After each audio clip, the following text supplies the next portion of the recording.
Okay, so if there is, no, I'm not going to say it like this. I'm not going to say if there isn't anything that I haven't realized about myself, but as I recover, me and get back to me and really just understanding who I am and going back after the things that I know that I love to do, one thing I would say is that I am very resourceful, okay? And that's one thing that I love about myself, because if I need to find out any information, I need to find anything, I can find it. I am very resourceful. And so thinking about business and stuff like that, because I be all over the place, but I know I am called to entrepreneurship. And there have been times where this has been shown in my life that this is something that I am good at, I'm great at, I'm called to do. And when you think about gifts and things that you can do that you can transfer into wealth, that's a skill. Being resourceful is a skill. When you're able to find something quickly and find solutions to problems, like, you can get paid great money for that. And that can show up in so many different ways. So even as a wife, I'm thinking about like how I can supplement my, the income in my house. If my husband is the only income, how can I be resourceful in my house by using the skills that I know I'm very good at and not necessarily certified in or got, any degree or anything in? What can I use to turn into a business and supplement my income and create wealth and accomplish all of the goals that we want to accomplish financially? Resourcefulness is like number one for me. And what can that transfer into as a business? Project management, because obviously if you're resourceful, you know how to find solutions to problems. And if you can find something quickly, you can get paid by, people will pay you for that because they don't have the time to do it.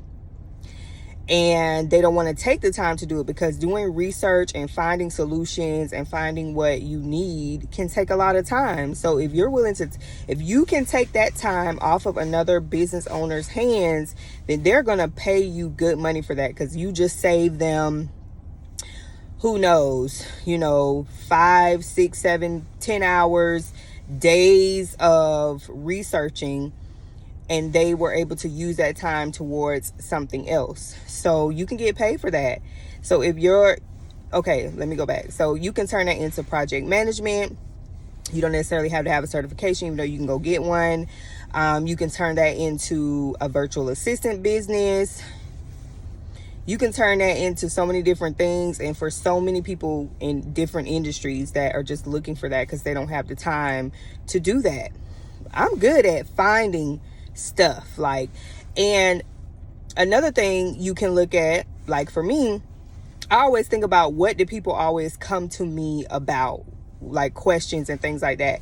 And I used to have, people knew that I was into business and entrepreneurship and stuff like that, so I would have a lot of people come to me and ask me questions about business, and it required me to be resourceful and find something for them, the solution to their problem, because obviously they couldn't find it. So that's why they're asking me, or asking me for my advice, or do I know this, or do I know that? So obviously they see you as an expert or something, some type of authority to even be coming to you. So how can you turn that into wealth?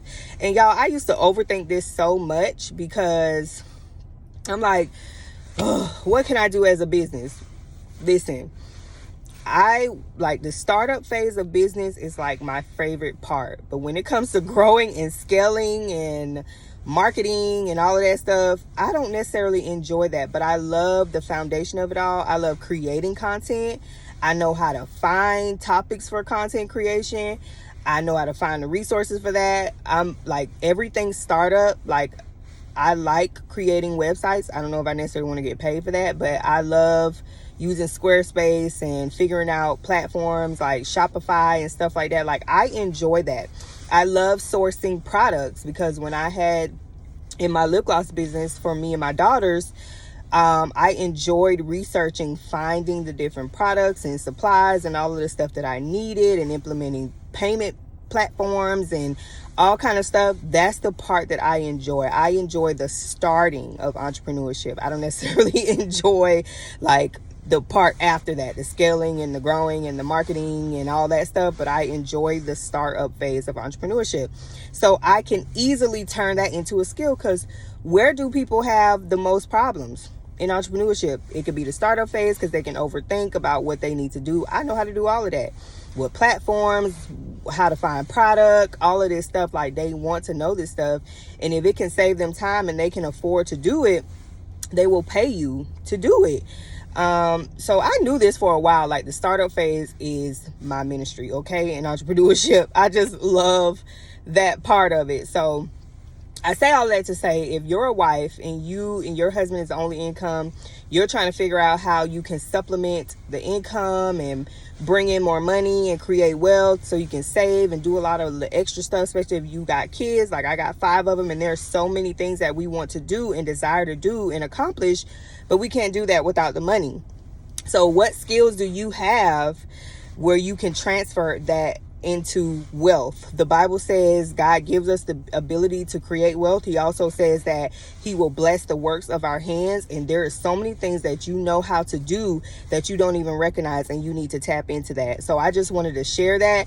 This is all about living a fearless money lifestyle, and if you're in a place where like you want to design your life, you definitely have to think about what you're going after, what you're trying to accomplish, what your goals, your values. You have to think about